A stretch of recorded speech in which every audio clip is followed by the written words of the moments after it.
So have you ever been browsing the internet and wondering, should I get a fretted bass or should I get a fretless bass? Well, here's a fretted bass and here is a fretless bass.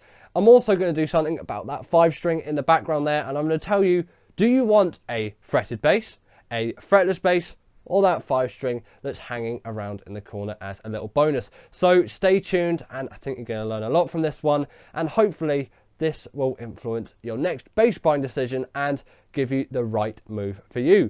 So let's get straight into it. So the first bass which we're going to look at today is this fretted bass, and you can see the main difference is on that fingerboard there. I'll give you a little bit of a zoom in. There are frets along all of it, and with the fretless you're not going to get it, and these frets are just the little metal wires that run along the fingerboard, and they essentially keep your notes in tune, and that is one of the main benefits of a fretted bass. No matter where you play along this bass, the notes are always going to be in tune as long as you've got your setup right in terms of the bridge and saddle and all of that, but that's not for today's video. All of your notes will play in tune. You don't have to worry about being like one of those violins that are constantly out of tune because they don't know where to put their fingers. You put your finger next to the fret, just behind the fret, and you get a perfect clean note that is perfectly in tune. And this is great if you're just starting out on the bass, as all of your notes are going to be playing in tune, and when you learn where to put your fingers on the bass, it is just great and easy to start playing. You don't have to worry about all the things you do on a fretless bass, because there are a lot of other things you have to hurdle around, such as intonation, whereas on a fretted bass that is not an issue whatsoever. Now also on a fretted bass, this could be good or not good for you. You have a higher action, and essentially it means your strings are further off the fingerboard than your usual fretless bass, because the frets are also in the way, and essentially they add height to the fingerboard, so you have to have your strings further away. This means you've got to press a little bit harder to get all of those notes out. But for some players, they love digging into their bass. For beginners, a low action is always the way, but on a nice Warwick like this bass, the action is really low anyway, and it's not much of an issue, and there isn't too much in it compared to my fretless Music Man Stingray. And this action is very easily playable, and I think it's not too much of an issue, but some people won't really like a low action because they want to really dig in. For you metal players especially, the force of you digging in is probably something which you're not going to be getting out of a fretless bass. Now another thing which is really crucial to any sort of fretted bass is any sort of slap like that. And now I'm not really any sort of a slapper. I was using down thumb technique, sort of a flea thing. Most people will up thumb when they're really getting into the stuff. I'm a jazz guy and I don't really slap. But if slap is your thing and you want that, the fretted bass is the way to go, because the sound of that slap comes from the string hitting the fret. And when you don't have a fret on your fingerboard, you don't get that same sound. It sounds a little bit duller on a fretless. It still can be done and still sounds nice, but slap does sound a lot better on a fretted bass, especially with some new nice strings on it. You can really get some nice sounding slap, which you wouldn't really associate with any sort of fretless bass. So the reasons for the fretted bass and why you'd want it is for that slap.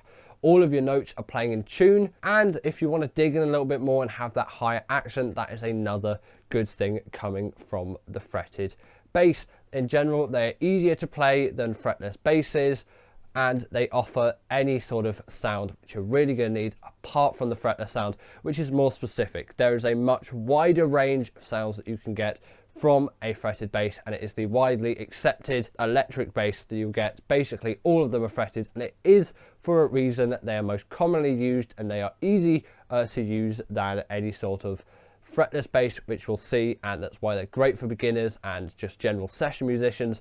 It gives you a great sound which is even across things, especially if you've got a P bass or a jazz bass. This is neither, but it's sort of a PJ bass in how these pickups are arranged, which is a sort of slightly odd thing in itself.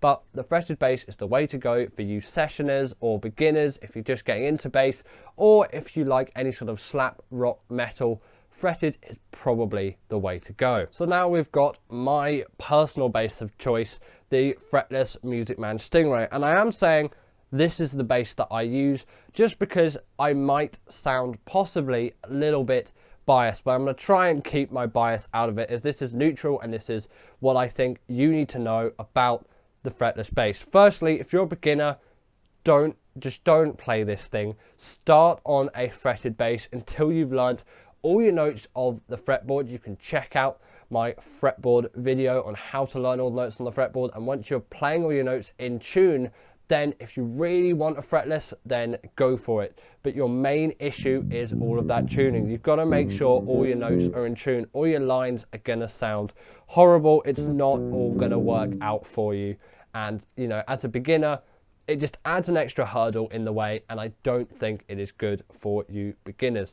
So once you've got a little bit more bass experience under your belt, maybe you've been listening to a little bit of Jacko, a little bit of Pino Palladino in his fretless phase, and you're thinking, I want a fretless. And that is actually one reason for the both of these basses, just if you like the sound of them. If you're really into the fretless sound and it's what you want, then go for it. Again, not if you're a beginner. Once you've enhanced your playing a little bit, you've got some experience under your belt and you want that fretless sound, then go for a fretless. But you don't have to go for this exact Music Man Stingray. In fact, it's a little bit pricey, but you can get some much cheaper basses.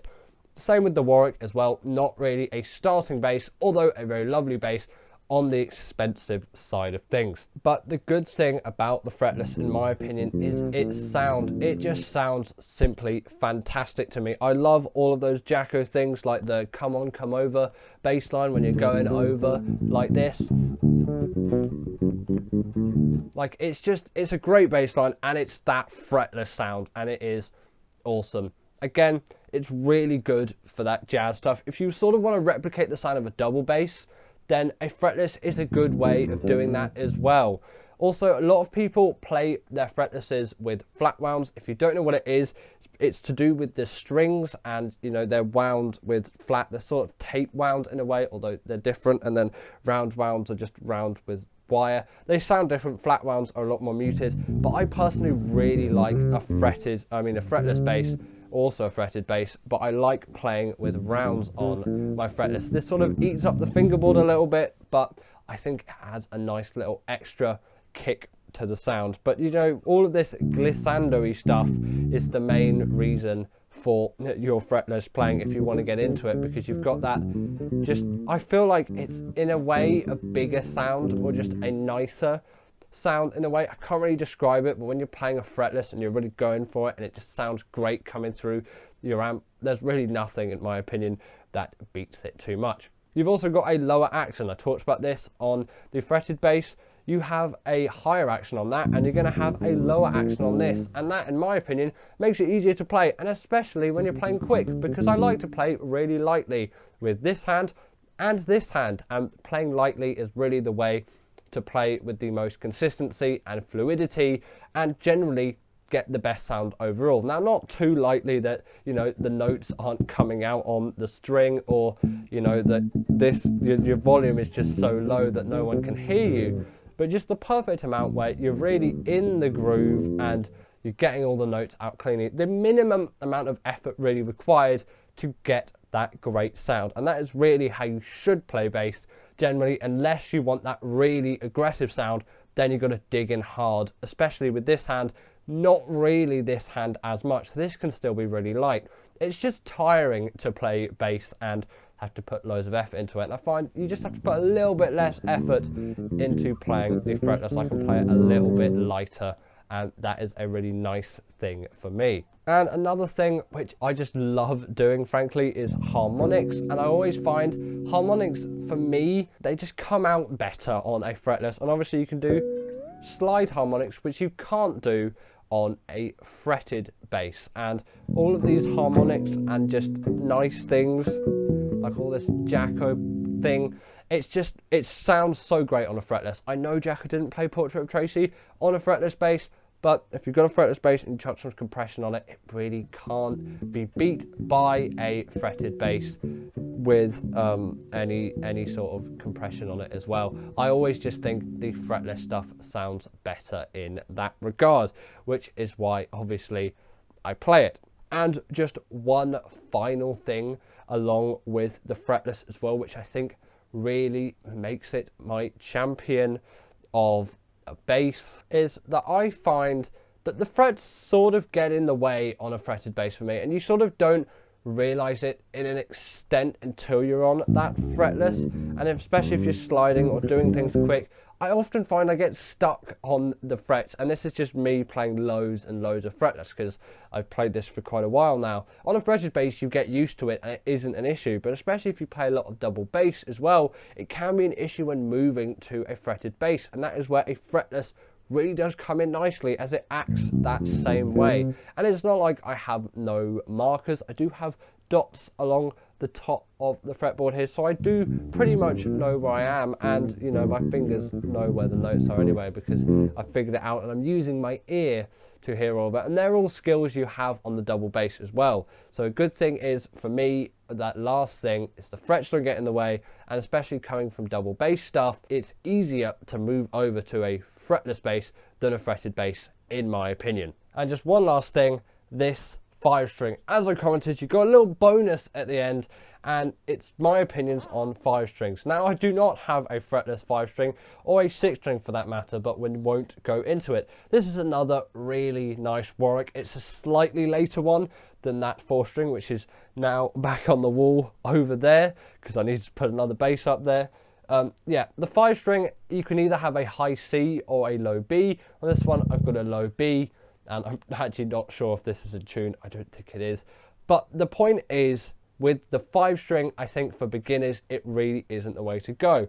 And actually, I'd sort of prefer if a beginner played a fretless than a 5-string, because this low B just adds extra stuff, and when you get into palm muting and string muting, it is really an issue with this low B because it just rings out. You don't even have to be touching it, and you can be playing other strings, and that low B is just going to ring out if you're not muting it correctly, and that is really an issue for beginners. Now, if you need just the notes down there, then you probably would like a 5-string. But I often find on a lot of 5-strings, not this one because it's a particularly nice one, on some cheaper ones, the 5-string is really flappy and doesn't give a good sound. So make sure you've got a good string on your 5-string. Well, it's not really the string, it's to do with where the tuner is placed and adjusted on the neck. It's really nice with this headstock design of 3 and 2 here. A lot of them have just a row of 5.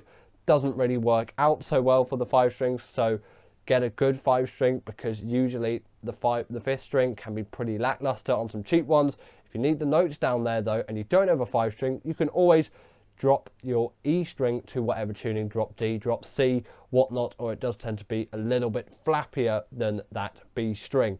You also do have to buy different string sets when you're getting this, as you have to get a 5-string set, which could be an inconvenience. And especially for slap as well, it's really not the way to go, as there's just another string getting in the way, and for slap, that's really not what you want. 4-string is the best. And all this is a really nice fretted Warwick, and it's a great bass to play. I wasn't playing it great there because I've just been playing a fretless. For me, it's not really what you want, especially for beginners. Well, it's not what I want, I'm not going to say. If you like 5-strings and you like those notes and you like the extra versatility you get out of a 5-string, then by all means get a 5-string. But I think for beginners, and really for most things, it's not a bass which you'd want. Obviously, I'm going to say the fretless is my favourite. That is the bass that I play, but I don't think it's for everyone, especially not for beginners, people into metal, rock or slap, because it's not really the way to go. And even for jazz as well, I think a fretted bass sounds really nice, but a fretless bass is my preference. So anyway, we're going to end it there for this video. So I hope you've learned about the differences between fretless, fretted and 5-string basses as just a little bonus throw in. And now you know, when you're doing your next bass buying or your first bass buying decision, what bass you want to get. I hope you've enjoyed the video, and as always, subscribe down below, drop a comment, drop your thoughts and opinions, as I want to know what you think, and I'll see you all in the next one. Bye.